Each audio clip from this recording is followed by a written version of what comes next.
The story of a people is told best by those who live it out daily.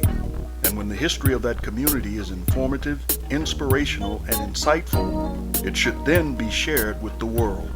The Clio Exchange does that. Well, this is going to be a great show. And it's going to be great because we're going to take on some of the major issues that are related to our community. And we're going to take it on because we've got someone here as a guest today, right now, that is going to really make you feel comfortable about your neighborhood. And it's important because you remember a personality that took care of downtown. We've got a guest tonight that is busy taking care of uptown. And that is, of course, Dangerman. Welcome to the show, Dangerman. Thank you, Lou. I'm glad I could be here.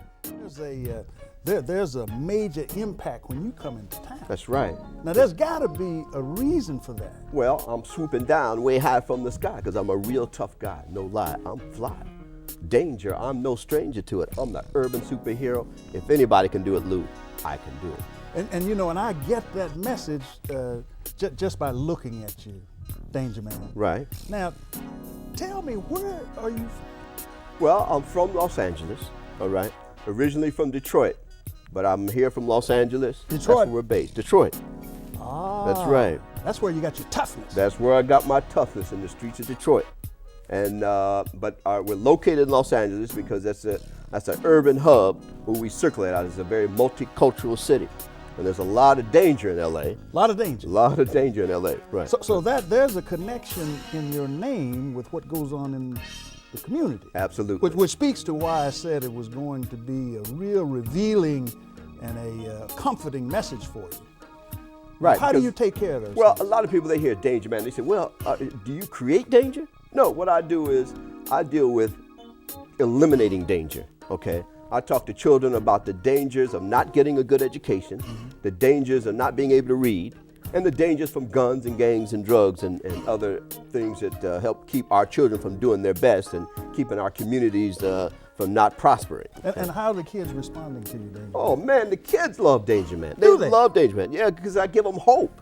I give them hope. I show them how they can be all that they can be. I want them to be an urban superhero, and they can be, they can be doctors, nurses, lawyers, whatever. If I can be an urban superhero, if I can do what I do and do it every day, because I love what I do, then they can do it. Now, how do they react to you, Dangerman? Because I see a brother walking on the street, yes, dressed up like you. Yes. What happens? Well, what happens? I get concerned. Yes. Well, there's curiosity. Okay. There's curiosity. They say, well, who are you? But then they look, they know I'm not Batman. They know I'm not Superman. They look and they say, Dangerman.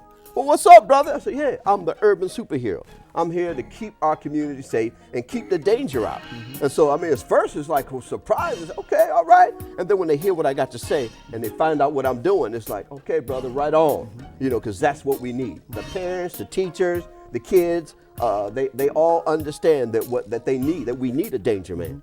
So how you look as a brother walking down the street or into a school dressed up the way you are, right, sends the right message. As far sends as the you're right concerned. message, yeah, because I got my caution crew with me, which is my posse, all right? You have a crew I got that a travels posse. I got a posse, Lou. Explain them to me. What are they? Who are they? What Well, do they do? part of my posse, there's this little group Okay. that's like my ears Okay. to the community. Okay. They're pressed down, and they help me, find out what's going on, or who's selling drugs, or who's selling guns out the back of their trunk, or or the books, or who's stealing the books, or not making sure the kids not getting books, or those kind of things that help keep our kids not focused, all right? Okay. And so that's my posse that helps me keep on top of things. Now, when to you make it happen. find kids that are not being able to connect with books, do you fix that? Is that the sort of the things that you can a lot of our kids don't have books. Okay. I mean, you used to be surprised, Lou, about in the homes, in the cities across America,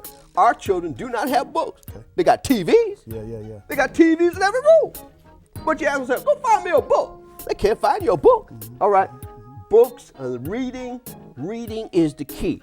And we're trying to make these kids understand that if they don't read, they won't be able to do anything in life. They won't be able to have goals, to have a future. They'll lose interest in school. They got to have goals, and it starts with reading. All right, they have to be able to read and then interpret what they read.